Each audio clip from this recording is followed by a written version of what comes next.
Ang mansyon ay may lahat ng kayang bilhin ng pera, pero ang kapayapaan ay tahimik na nag-empake at umalis sa bahay na yon. Tahimik na naglalakad ang mga katulong, mababa ang boses, dahil ang tensyon na ngayon ay nakatira sa mga dingding na parang bisitang hindi inimbita.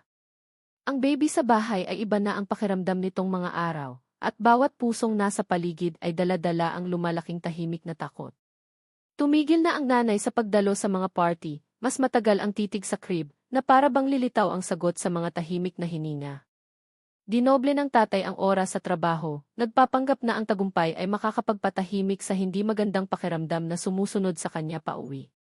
Dumating at umalis ang mga doktor, pinag-usapan ang mga report.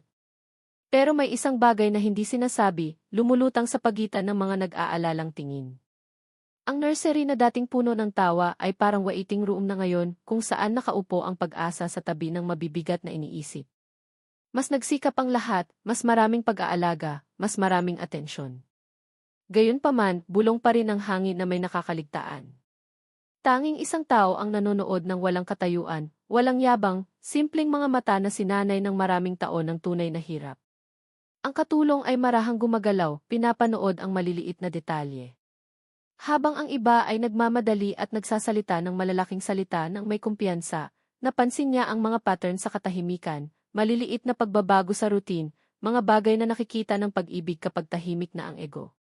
At noong gabing yon, habang nakatayo mag-isa sa hallway, naramdaman niya ang pagbuo ng isang katotohanan na hindi pa naririnig ng anumang mayamang boses. Inulit-ulit ng katulong ang araw sa isip niya, bawat maliliit na sandali ay naglalagay ng linya na parang mga clue, naghihintay sa isang taong may pasensya para makita. Naalala niya kung paano huminahon ang baby sa ilang oras, tapos nagiging restless kapag puno ng mabilis na hakbang ang kwarto.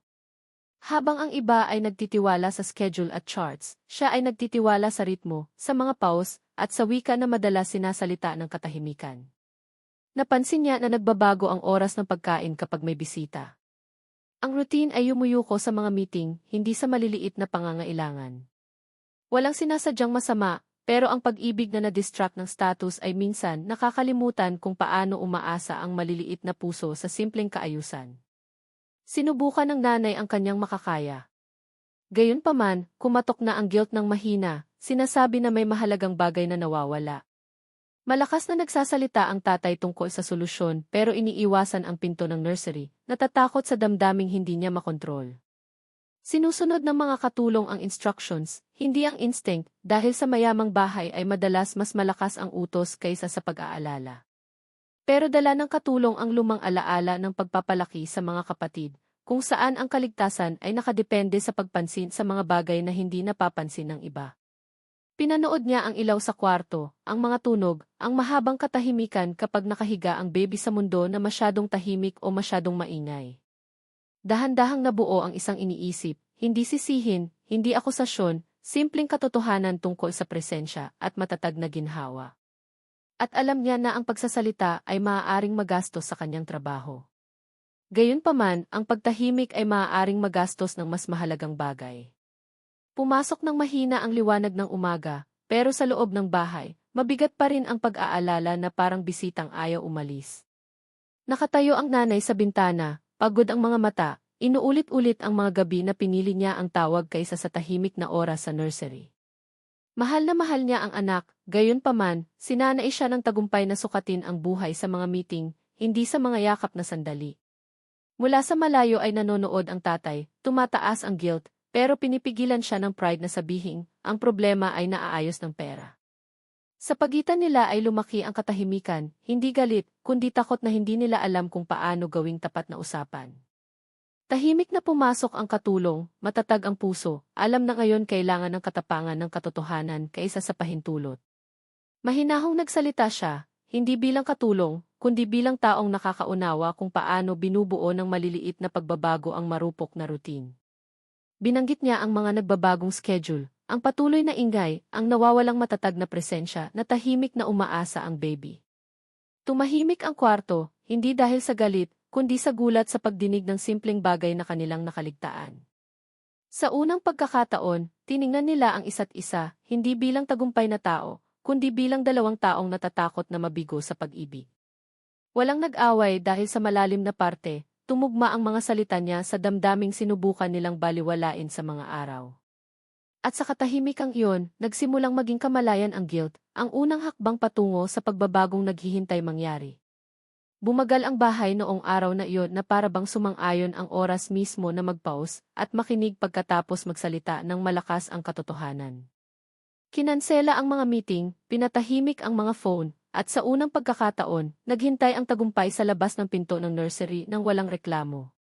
Mas malapit na umupo ang nanay kaysa dati, hindi na nag-scroll ng plano, humihinga lang, hinahayaan ang presensya na palitan ang patuloy na pagpaplano.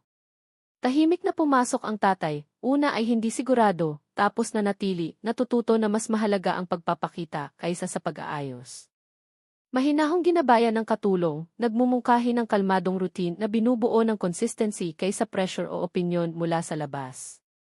Pinapawi ang ilaw, binaba ang boses, at dahan-dahang naramdaman na hindi na parang istasyon ang kwarto kundi bahay na talaga. May intensyon na ngayon ang galaw ng lahat, hindi takot, na pagtanto na kailangan ng pag-ibig ng espasyo para gumawa ng tahimik na milagro. Nanatili pa rin ang guilt pero hindi na parusa. Tinuruan nito, nagpapaalala kung ano talaga ang kailangang pansinin. Napansin ng mga magulang kung paano binago ng kapayapaan ang kwarto. Kung paano naiiba ang pakiramdam ng pag-aalaga kapag hindi na-interrupt. Sa unang pagkakataon sa mga araw na iyon, humihinga ng sama-sama ang bahay, hindi nagmamadali, hindi nagpapatunay, nandyan lang. Mula sa pintuan ay nanonood ang katulong, alam na nagsisimula ang pagbabago kapag lumayo ang pride para sa kababaang loob. At sa kalmadong iyon, bumalik ng mahina ang pag-asa, hindi inihayag, naramdaman lang, tulad ng init na dahan-dahang pumupuno sa malamig na espasyo. Sumunod ang mga araw sa bagong ritmo, at ang bahay na dating umaalingaw sa pressure ay gumagalaw na ngayon ng may mas malambot na layunin. Natuto ang nanay ng maliliit na senyales, maliliit na ekspresyon na mas malakas kaysa sa mga report na dating hinihintay niya. Nagsimulang umuwi ng mas maaga ang tatay, tahimik na nakaupo. Naunawaan na ang presensya ay nagtatayo ng tiwala, hindi kaya ng pera. Mas nagsalita sila tungkol sa takot, pagsisisi, at pag-ibig na halos ilibing sa ilalim ng tagumpay, hindi tungkol sa negosyo. Nanatiling matatag ang katulong, gumagabay ng walang yabang, masaya na makita ang atensyon na nagiging tunay na koneksyon. Hindi na parang lugar ng pag-aalala ang nursery, kundi sulok kung saan dahan-dahang muling itinayo ang pamilya. Napansin din ng iba pang katulong ang pagbabago, kung paano lumaki ang respeto kapag pinalitan ng kabaitan ang patuloy na utos. Napagtanto ng mga magulang na ang guilt ay hindi kaaway kundi salamin na nagpapakita kung saan kailangang bumalik ang pag-ibig. Itinigil nila ang pagbibintang sa sitwasyon at sinimulang ayusin ang mga gawi na dating mukhang masyadong importante para baguhin. Bawat tahimik na gabi ay naging ebidensya na ang paghilom ay madalas nagsisimula sa oras, pasensya, at tapat na pagmumuni-muni. Mas naging mainit ang bahay, hindi dahil sa luho, kundi dahil sa wakas ay nahaharap ng sama-sama ng mga puso ang katotohanan. At sa lumalaking kapayapaang iyon, naramdaman ng mga magulang ang pagdating ng redemption, hindi malakas, kundi sa pamamagitan ng matatag at mapagmahal na pagsisikap. Isang gabi, mas matagal kaysa dati ang pag-upo ng tatay sa tabi ng crib, hinahayaan ang katahimikan na magturo ng hindi natutunan ang tagumpay. Naalala niya ang mga nawawalang sandali, huli na pag-uwi, at kung gaano kadalas pinili niya ang mga dial habang naghihintay ang pag-ibig ng walang reklamo. Hindi malakas ang pagtulo ng luha, pero sa loob ay lumambot ang pagsisisi sa pangako na hindi napalitan ang presensya ng yabang. Hinawakan ng nanay ang kamay niya. Pareho nilang naiintindihan na araw-araw pinapatunayan ang pagbabago, hindi minsan lang sa emosyonal na alon. Nagpasalamat sila sa katulong, hindi bilang employer sa manggagawa, kundi bilang mga taong nagpapasalamat sa taong talagang nagmalasakit. Ngumiti siya ng mapagpakumbaba, sinabi, nakikita ng malinaw ng pag-ibig kapag hindi na-distract ang puso ng posisyon o takot. Naramdaman din ng staff ng bahay ang pagbabago. Ang lugar na dating pinamumunuan ng urgency, ngayon ay ginagabayan ng pasensya at respeto. Nagsimulang magbahagi ang mga magulang ng simpleng routine, natututo na ang maliliit na gawa na paulit-ulit ang pinakamalakas na ugnayan. Subukang bumalik ang lumang gawi, pero nakatayo na ang kamalayan bilang bantay, nagpapaalala kung ano ang halos mawala. Itinigil nila ang paghabol sa perpektong imahe at sinimulang bumuo ng tapat na mga sandali na tunay at pangmatagalan. Sa tahimik na usapan sa gabi, inamin nila ang mga pagkakamali ng walang depensa, hinayaan ang katotohanan na maging bagong pundasyon. At dahan-dahan, ang bahay na itinayo nila sa pera ay naging pamilya na sa wakas ay itinayo sa atensyon at pag-aalaga. Pagkalipas ng mga buwan, naramdaman ng mga bisita ang ibang enerhiya, isang tahanan kung saan bumalik ang tawa ng hindi kailangang magpa-impress sa kahit kanino. Hindi na una ang usapan ng mga magulang tungkol sa tagumpay. Pinag-uusapan nila ang oras na magkasama at mga aral na natutunan.